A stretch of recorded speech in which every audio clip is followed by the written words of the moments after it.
Walking up the slope from the gate at the bottom, which is on the edge of the place, the car park, where we've left the car, obviously, called Sheep Pen. And we have entered the what is known as the Encombe Estate. Yeah, the Encombe Estate has been farmed for generations, really.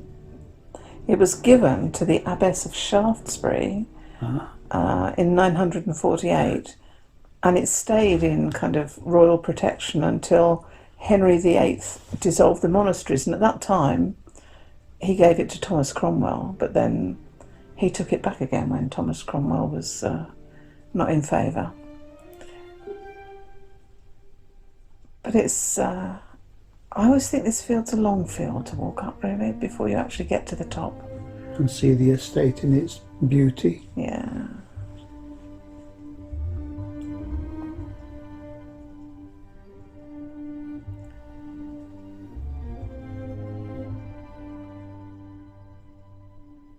It's a lovely time of evening to go up for a walk.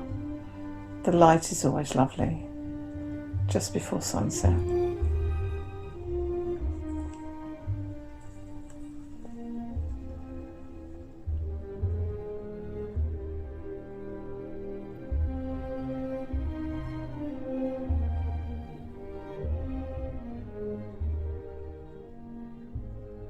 There we are, we can see the sea now.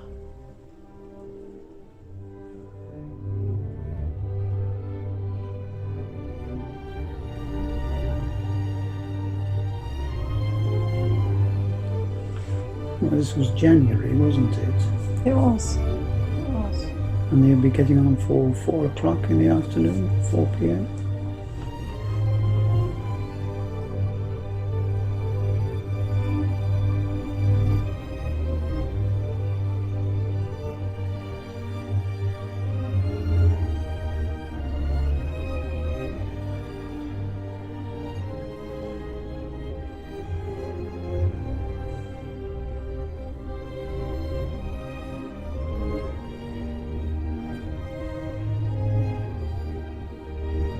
It's a good vantage point. It's good and high. So you've got the two headlands together, Houndstown and then Swire Head. Swire Head's the highest of the points in the Purbeck Hills. Oh, and there's St Aldham's Head, which is the most jutty outy, really. That's why it's got the buildings on the end. Can't quite see them.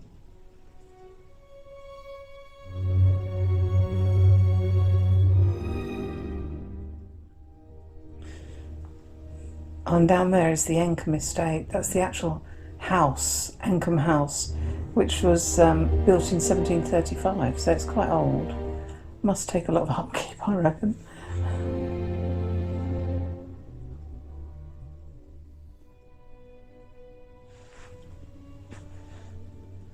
Oh, and there's the bench. That's the RAF Memorial Bench.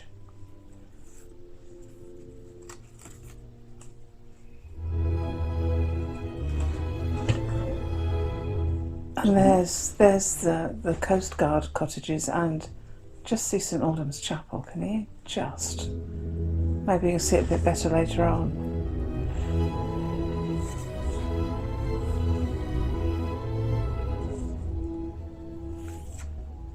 But the bench that we saw, it is commemorating 2 accidents, really.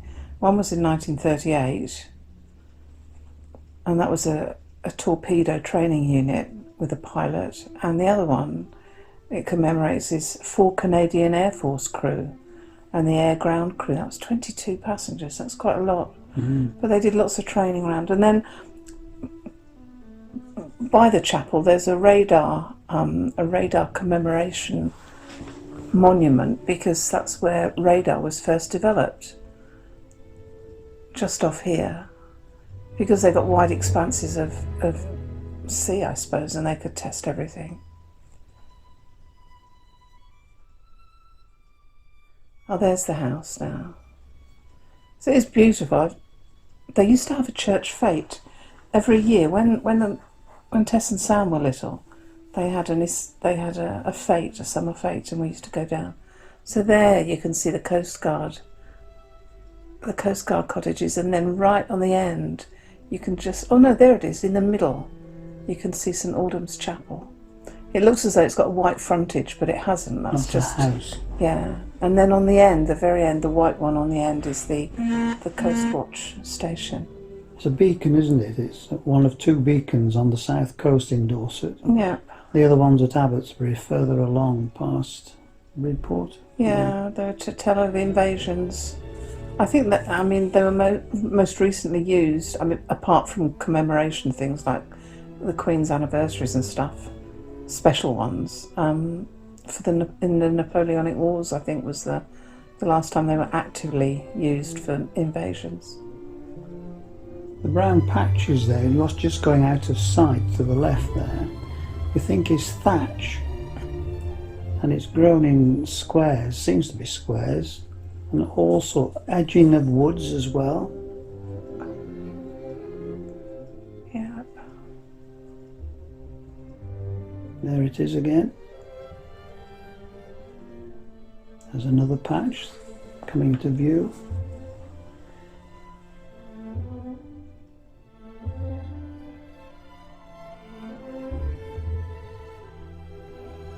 That would be used for roofing of cottages, etc. Yep. And barns. Yes.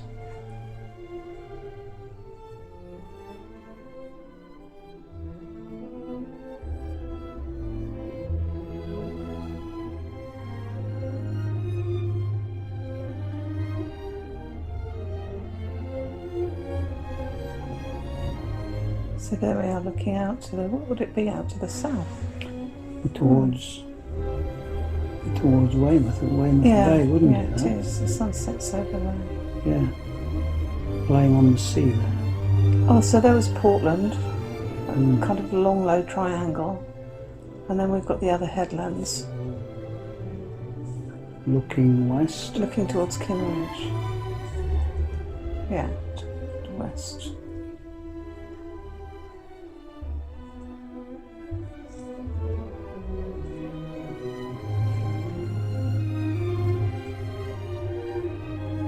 Popular place for walking.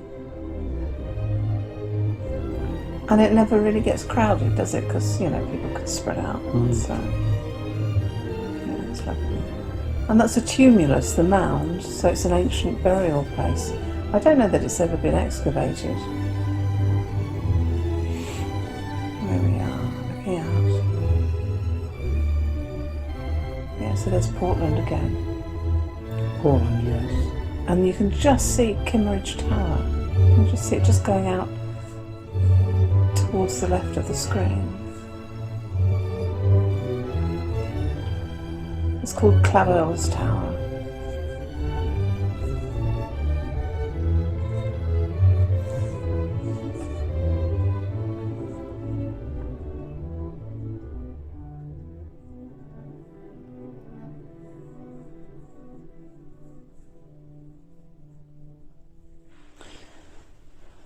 Top of the mound is a good viewpoint. Until fairly recently it wasn't included in the height of Swire Head, but it now has, which now makes Swire Head there just slack of 300 metres high.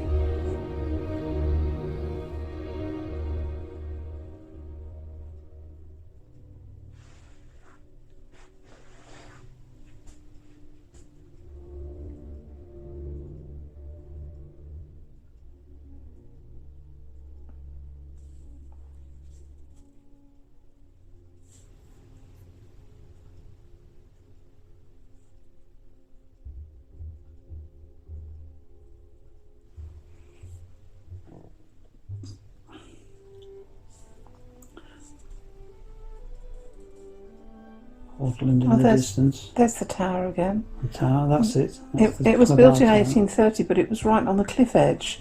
And within my memory, so it's been within 30 years that they actually dismantled it and moved it further inland because the cliffs keep being eroded away.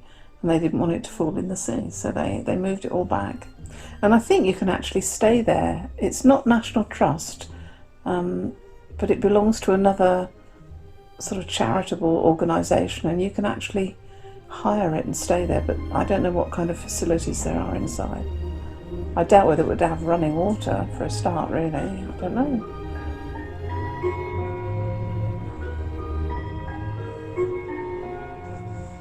Lovely colours. It's beautiful on the sea, isn't it? Wow.